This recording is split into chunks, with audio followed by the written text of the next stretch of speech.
My mother published a full-page ad calling me a failure. I let her business collapse. Here's what happened. My mother Stella has hated me for 17 years now. And I want to be clear upfront because this isn't some misunderstanding. This is a woman who decided when I was 15 that I was a permanent disappointment, and everything since has been her proving that point to anyone who would listen. Quick background. My sister Alice is 4 years older. Growing up, Alice wanted to work at my mother's beauty salon chain. She started going to appointments at 14, learned the business, went to cosmetology school, and by 22 she was managing 3 locations. My mother worshipped her. Alice was the continuation of everything Stella built. I wanted to be an accountant, not glamorous, I know, but I like numbers. I liked the logic. And I didn't want to spend my life scheduling hair appointments and managing inventory at 3 o'clock in the morning. When I told my mother at 15 that I wasn't interested in the business, that I wanted to go to university and get an accounting degree, she told me I was abandoning the family, those exact words. From that day, I was the example of what happens when a daughter turns her back on her mother's legacy. Every family dinner, every holiday somehow circled back to how Alice was building something while I was chasing paper. When I got into state university, my mother refused to attend graduation. When I passed my CPA exam first try, my father, Lawrence, called to tell me Alice had opened a 4th salon location and wasn't that wonderful. I'm 32 now. I work for a mid-sized firm.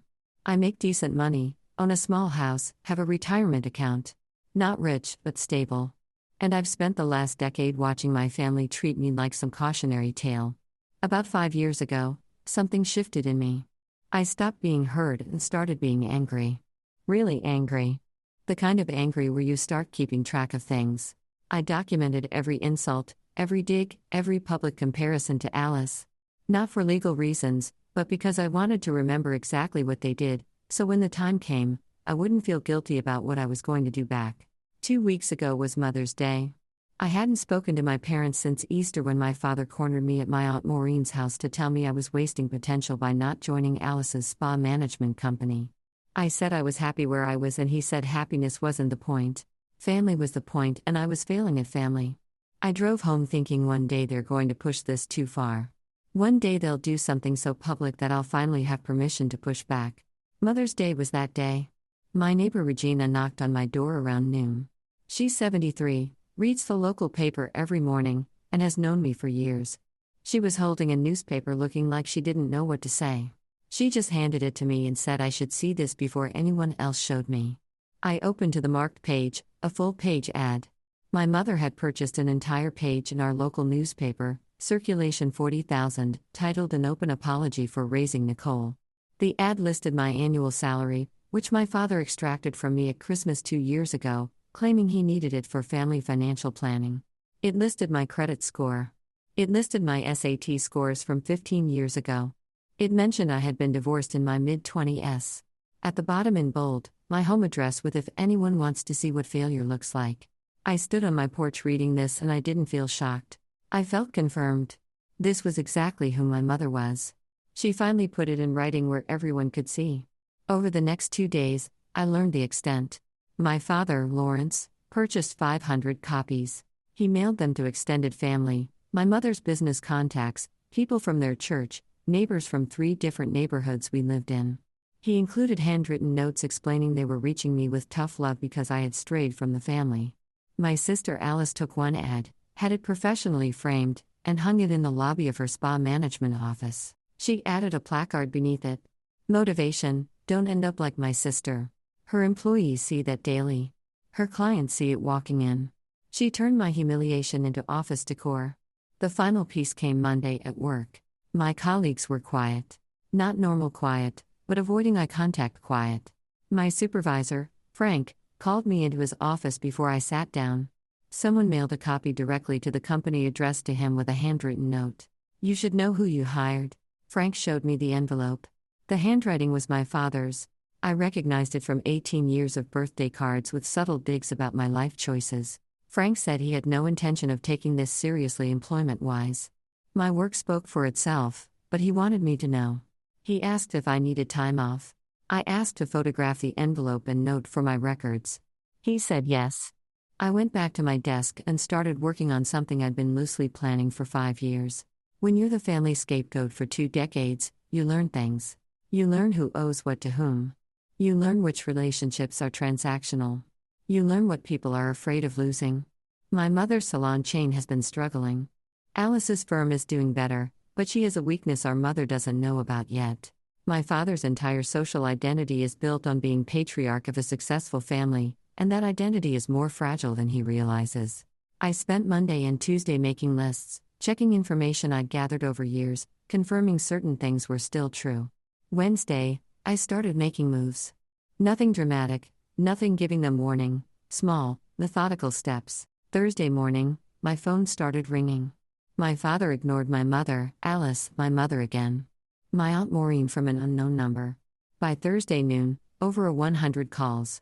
By Friday morning, closer to 300. Now it's Saturday and they've called approximately 400 times combined. I haven't answered once. They thought the ad was the end of something. They thought I would crawl back begging forgiveness or disappear in shame. They didn't expect me to smile reading it. They didn't expect radio silence while their phones blow up with people asking what they were thinking. Because here's what they don't know. I have been waiting for them to go public. I have been hoping they would put their contempt in writing. Now, I have every justification to do what I've been planning for years. I won't tell you exactly what yet, partly because it's still unfolding. But my mother's salon chain relies on a commercial lease up for renewal in 6 weeks. My sister's firm has clients who owe me professional favors. And my father's church position, the thing he values more than his actual children, is built on a family version that doesn't include newspaper ads calling his daughter a failure. They wanted this public. I'm about to show them what public really means. I'll update soon. For now, I'm letting my phone ring. 417 calls this morning. I saved every voicemail. Update 1. Thank you to everyone who responded. A lot of you ask why I didn't just cut them off years ago. The answer is that cutting them off would have given them exactly what they wanted. They could tell everyone I abandoned the family, that I was ungrateful, that I proved them right. I needed them to be the ones who crossed the line publicly.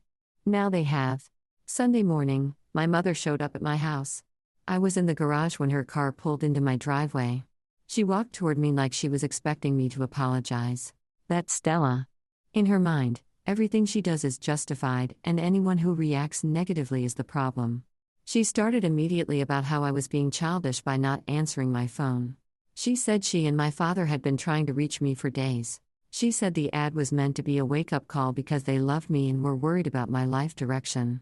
Wake-up call like publicly humiliating your daughter in a newspaper read by 40,000 people is tough love parenting.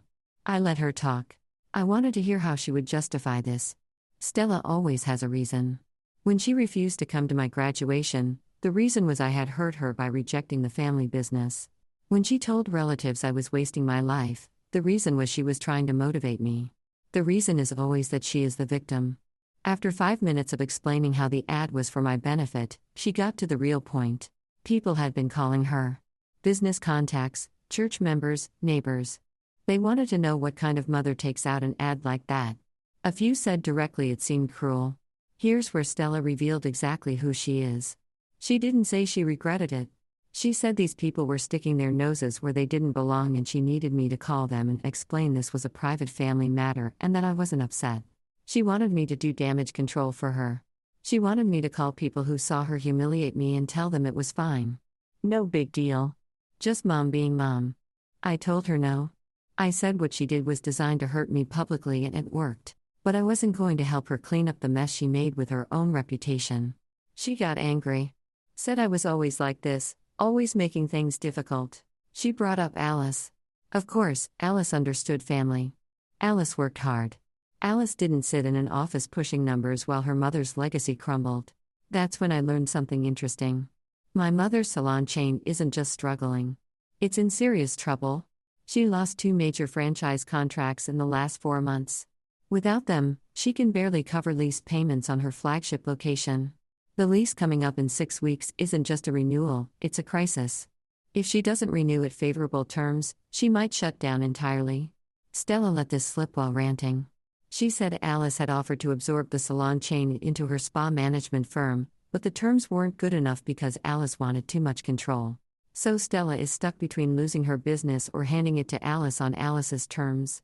Here's where things get interesting. That flagship lease. The landlord is a property investment group I've done accounting work for, not directly for main partners, but for a subsidiary holding 3 years ago. I still have contacts there.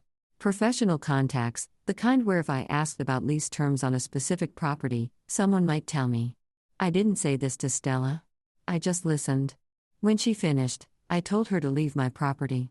She said we weren't done. I said yes, we were. And if she didn't leave, I'd call police and add trespassing to the list of things her church friends could ask about.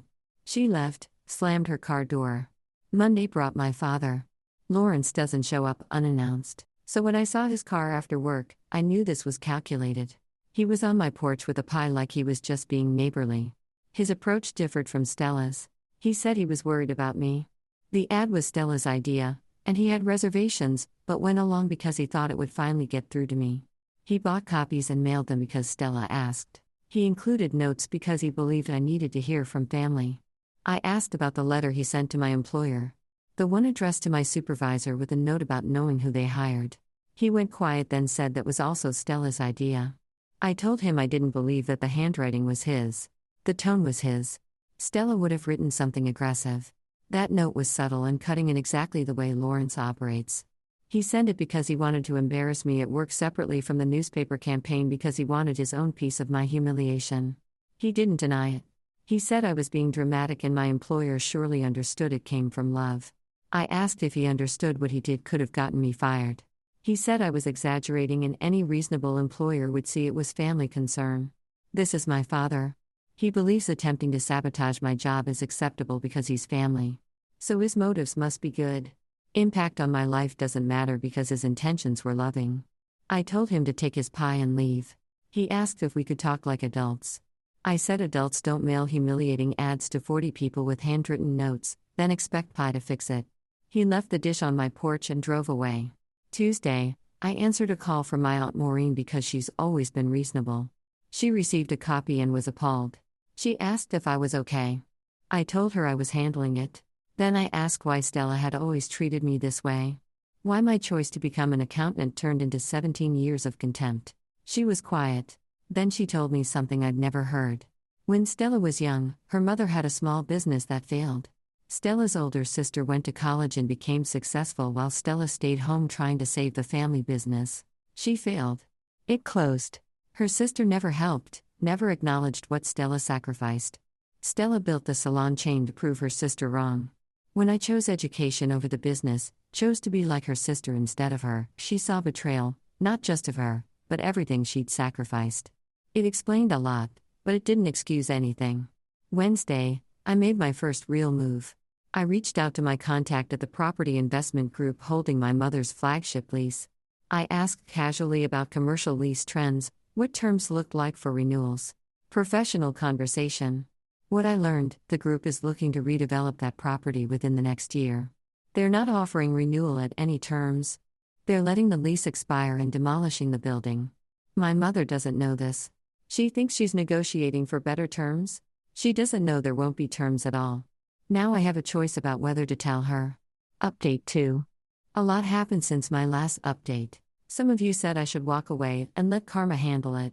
I appreciate that, but walking away is what they expected. Walking away is what I've done for 17 years. They publicly humiliated me, tried to sabotage my career, and turned me into a motivational poster for my sister's office. Walking away wasn't going to cut it. I decided not to tell my mother about the building demolition. Some might think that's cruel. Maybe it is. But Stella spent 17 years telling everyone I was a failure while her own business was failing. She put my salary in an ad while her chain was bleeding contracts. She published my credit score while she couldn't make lease payments. Let her find out about the demolition the same way she wanted me to find out about my humiliation from someone else when it's too late. Thursday, I moved to Phase 2. Remember Alice's clients who owe me professional favors? Time to explain. 3 years ago, I did accounting work for a small commercial development group. The principal partner is a woman named Rebecca. Her group owns 4 strip malls and 2 office complexes locally. When I did their books, I found issues that saved them $40,000 in tax complications. Rebecca told me if I ever needed anything professionally, I should reach out. Rebecca's group uses Alice's firm for 2 properties. Not the biggest account, but not nothing. Thursday, I met Rebecca for lunch at a cafe. We talked business. Then I asked if she'd seen my mother's newspaper ad. She had. Her husband showed her. She said she couldn't believe a mother would do that and was sorry I was dealing with it. I told her about the framed copy in Alice's lobby. The placard saying motivation don't end up like my sister. I told her every client walking into Alice's office sees that, including her employees when they go for property meetings. Rebecca was quiet. Then she said she'd been having concerns about Alice's professionalism. Anyway, nothing specific, just a feeling Alice was more interested in expanding than actually managing. Well, she said this confirmed things she'd been thinking. I didn't ask her to do anything. I didn't have to. Rebecca understood that a property manager hanging humiliating family ads in her lobby might not be someone she wants representing her interests. Friday, I reached out to 2 other contacts who work with Alice, a commercial real estate attorney I've done tax prep for, a regional manager for a retail chain leasing space in properties Alice manages. Similar conversations. I didn't badmouth Alice directly. Just told them about the ad, the framed copy, what my family did. Let them draw their own conclusions. By Saturday, Alice was at my door. She didn't knock. She pounded. When I opened it, she was red-faced and talking before I could say anything. She demanded to know what I was doing. Rebecca's group had requested a meeting about transitioning properties to different management. 2 other clients made similar noises in 24 hours. I told her I didn't know what she was talking about. She said, "Don't play stupid, Nicole. I know you've been talking to my clients trying to sabotage my business." She said this was exactly the petty, vindictive behavior that made our mother write about me. I couldn't handle being called out, so now I was destroying everything she built. I let her finish. Then I asked about the framed ad. What kind of person hangs a newspaper ad humiliating their sister in their place of business? Did she think clients wanted to work with someone who treats family that way? How would she feel if I took out an ad about her, listed her failures, put her home address at the bottom, and framed it in my office? She had no answer. Just kept saying I was overreacting. The ad was a joke. Meant to motivate, not hurt me. Same lines as Stella and Lawrence. They rehearsed this together. I told her the ad wasn't a joke. The 500 mailed copies weren't a joke. The letter to my employer wasn't a joke. If her clients didn't want to work with someone who publicly humiliates family, that was consequence of her choices, not mine. She said I'd regret this. Our mother's business was struggling. If I destroyed hers too, the whole family would suffer. Our father was dealing with problems at church and I was making everything worse. That got my attention. I asked what problems at church. Several congregation members saw the ad. Some received mailed copies from Lawrence. There's a men's group my father's been part of for 15 years. Members confronted him at Wednesday meeting. Asked how he could do that to his daughter. Asked if this was the example he wanted for the church community. Lawrence broke down saying they didn't understand. I had been difficult since childhood. Everything was out of love. The men weren't buying it. One man Lawrence considered a close friend, said he couldn't associate with someone participating in public cruelty toward their child. He left early. Others followed. Alice said our father had been withdrawn for days. He felt abandoned by his church community. And it was my fault for not accepting the ad and moving on like a normal person. My fault, not the fault of people who created the ad, distributed it, mailed it with notes, sent it to my employer. My fault for not quietly accepting public humiliation. I told Alice to leave. She said we weren't finished. I said if she showed up again without invitation, I'd file for a restraining order and she could explain to clients why her sister had a legal order keeping her away. She left, called me pathetic on the way to her car. Monday brought a text from my father. He said the church situation was devastating. Men he'd known for years were avoiding him. His reputation was ruined and he hoped I was happy. He also said something interesting. My mother was furious with him for sending copies and the employer letter. Stella was blaming him for the backlash because he went too far. They've been fighting constantly since this started. So now Stella is blaming Lawrence. Lawrence is losing his church community.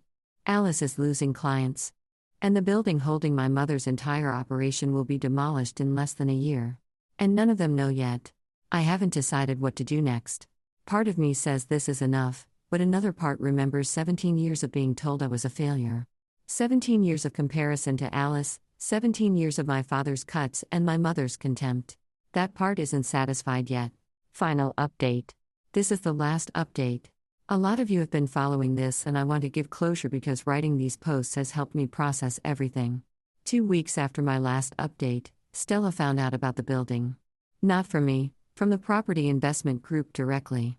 Formal notice that the lease would not be renewed. Property scheduled for demolition. 60 days to vacate all equipment. She showed up that evening. She looked different, not angry, defeated. She stood on my porch asking if she could come in. I said no, but I'd talk outside. She asked directly if I knew about the demolition before she did. I said yes. I'd known for weeks. She asked why I didn't tell her. I asked why she didn't tell me before taking out a full-page ad calling me a failure in front of 40,000 people. Why she didn't give me a heads up before my father mailed 500 copies to everyone we knew. Why nobody warned me before a letter was sent to my employer trying to get me fired. She didn't have answers. She just stood there like she was seeing me for the first time. Like she finally understood I wasn't the same person she'd been pushing around for 17 years. She said the business was finished. Without the flagship location, she couldn't operate the chain, couldn't maintain supplier contracts, couldn't fulfill obligations. Alice's offer to absorb the company was still on the table, but terms were worse because Alice knew she was desperate. Lawrence had barely spoken to her in 2 weeks. He blamed her for the church situation. She blamed him for going too far with mailed copies. She said she was losing everything. I told her I was sorry to hear that. I wasn't sorry, but I said it because I wanted her to hear how hollow those words sound when you don't mean them. Same as her apologies had sounded my entire life. She asked if there was anything I could do. Talk to my contacts at the property group, help find alternative locations, something because she was my mother and family helps each other. That's when I said what I'd been waiting 17 years to say. I told her family is supposed to help each other, support each other, show up to graduations, and celebrate achievements and not publicly humiliate each other in newspapers. She spent 17 years teaching me I wasn't really family. I was the disappointment they compared Alice to. The cautionary tale, the failure they pointed to whenever they wanted to feel better about themselves. She made it clear over 17 years that I wasn't part of this family. Why would I help her now? She argued. Everything they did was because they cared. Tough love was still love. She pushed me because she knew I could do better if I applied myself to the family business instead of wasting potential on numbers and spreadsheets. I asked if she really believed that if taking out a newspaper ad listing my salary and credit score was tough love. If including my home address with an invitation for people to come see what failure looks like was caring. Was any of that designed to help me rather than humiliate me? She couldn't answer. Just kept saying I didn't understand. She came from a different generation. Her mother was harder on her and she turned out fine. I told her mother's business failed and her sister abandoned her and she spent her adult life trying to prove something to a family that didn't care. She didn't turn out fine. She turned out bitter and resentful and took it out on me because I reminded her of her sister. Aunt Maureen explained everything. I understood why she hated me, but understanding didn't mean forgiving. She left, didn't say goodbye, just drove away. The following week, Alice texted. Rebecca's group officially terminated their management contract. The other 2 clients followed. She had to lay off 2 employees because of lost revenue. She asked if I was happy now that I destroyed her business, too. I texted back one line, asked if the motivational poster was still hanging in her lobby. She didn't respond. My father reached out 3 days later. No pie, no showing up, just a long text explaining his suffering. The church men's group formally asked him to take leave. His closest friend of 15 years wouldn't return calls. He felt isolated and abandoned. He said he was sorry. He knew he went too far with copies and the employer letter. Got caught up in Stella's plan without thinking about consequences. He asked if we could start over, if I could forgive him. I thought about it for days, considered whether forgiveness was possible, whether there was any path back that didn't involve swallowing 17 years of mistreatment. I decided there wasn't. I texted back saying I appreciated the apology, but wasn't ready to forgive. Maybe someday. Right now, I needed distance from everyone who participated in what they did. I hoped he found peace with his church community, but that wasn't something I could help with. He responded saying I was being cruel and unforgiving and he was my father and fathers deserve second chances. I didn't respond. Aunt Maureen checked in last week. She said the family was in chaos. Stella's business officially closing. Alice scrambling to keep remaining clients. Lauren seeing a therapist because of isolation, nobody speaking to each other. Worst she'd ever seen the family. She asked if I felt any guilt. I told her honestly, I didn't. Not because I'm heartless, but everything that happened was direct result of their own choices. Stella chose to take out that ad. Lawrence chose to distribute 500 copies and send the employer letter. Alice chose to frame my humiliation and hang it in her office. They made these choices thinking I would crawl back or disappear. They didn't expect consequences. Now they're living with consequences. That's not my guilt to carry. Maureen said she understood. Said she was proud of how I handled everything. Said she always knew I was stronger than they gave me credit for. That meant more than anything my parents or sister ever said. So that's where things stand. Stella's business closing. Alice lost major clients. Lawrence isolated from church and barely speaking to his wife. The family that spent 17 years telling everyone I was a failure is dealing with failures of their own making. And me, I'm fine. I go to work. I come home. I have dinner with my neighbor Regina. Sometimes I'm thinking about taking a vacation somewhere new. Thinking about what I want now that I'm not carrying 17 years of waiting for the right moment. The right moment came. I handled it. Now I'm moving forward. They wanted to see what failure looks like.